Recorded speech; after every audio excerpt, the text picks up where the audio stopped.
आपल्यासोबत गृहराज्यमंत्री पंकज भोयर भाऊ, अंबरनाथ येथे एका उमेदवाराच्या घरावर गोळीबार झालेला आहे। त्याचा दावा आहे की आरोपीचं नाव सांगितलं जात असलं तरी गुन्हा दाखल केला जात नाही। या संदर्भात तुम्ही काय माहिती द्याल?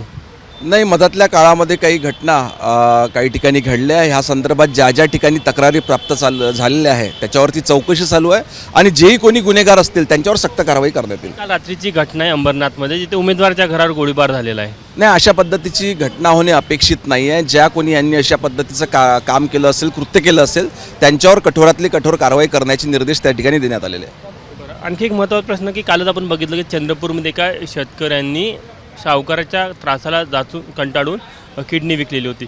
सावकार आणि किडनी असं एक जे समीकरण अनेक वर्षापासून आपल्याला पाहायला मिळतं। या संदर्भात सरकार काय भूमिका घेणार आहे? या संदर्भात मी माहिती घेतली, तिथल्या पोलीस अधीक्षकांशी बोललो, तर संबंधित शेतकरी हा जवळजवळ 2021 पासनं खाजगी सावकारापासून कर्ज घेत असल्याची माहिती त्या ठिकाणी उघडकीस झाली। मग एका सावकाराचं दिल्यावर त्या सावकाराचं देण्यासाठी दुसऱ्या सावकाराकडून, मग दुसऱ्याचं देण्याकरिता तिसऱ्या सावकाराकडून, असा तो त्या विशियस सर्कलमध्ये फसत गेला आणि मग हे कर्ज कुठेतरी फेडलं पाहिजे याच्याकरता स्वतःची किडनी त्यांनी कंबोडियाला विकली अशी प्राथमिक माहिती त्या ठिकाणी हातात आलेली आहे। जे आरोपी आहेत त्या ठिकाणी 4 जणांना अटक करण्यात आलेली आहे। पुढील तपास त्या ठिकाणी चालू आहे।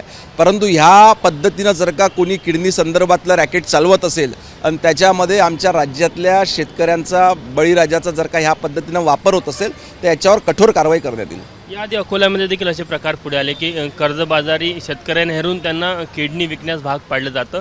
अनेक दिवसापासून हे रॅकेट सक्रिय असतं, मध्ये मध्ये डोकं वर काढत राहतं। नाही, आपल्या माध्यमातून मी शेतकरी बांधवांना आणि सर्वसामान्य लोकांना आवाहन करेल की तसंही खाजगी सावकारांकडनं कर्ज घेणं हे काही नियमात बसून नाही आहे।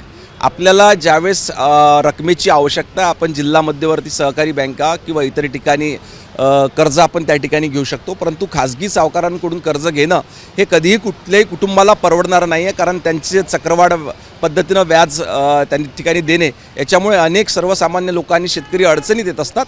त्याच्यामुळे आणि भविष्यात अशा पद्धतीनं खाजगी सावकारी करणाऱ्यांवर देखील कठोर कारवाई करण्यात येईल। भाऊ, कुठेतरी तुम्ही एक म्हणजे या अधिवेशनात देखील लक्ष वेधी लागली होती की तुळजापूरला कुठेतरी ते ड्रग्सचं रॅकेट एक हॉटस्पॉट बनलेलं आहे।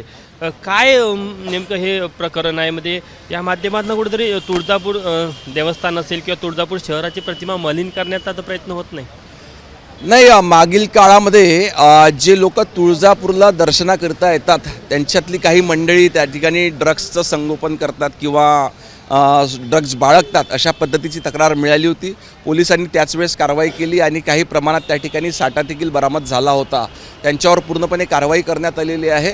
परंतु ह्या माध्यमातून कोणी जर का तुळजापूर देवस्थानाला बदनाम करण्याचा प्रयत्न करत असेल तर हे चांगलं नाही, असं निवेदन देखील देवस्थानाच्या वतीनं मान्य महाराष्ट्र शासनाला त्या ठिकाणी प्राप्त झालं आणि त्या ठिकाणी तिथल्या पोलीस अधीक्षकांना सखोल चौकशीचे आदेश देण्यात आलेले आहेत। स्थानिक पदाधिकारी काही पक्षाचे ते तिथे सक्रिय असल्याचं दिसून येतं। त्यामुळे एक असं बोललं जातं की स्थानिक नेटवर्क पण तिथे डेव्हलप झालं आहे।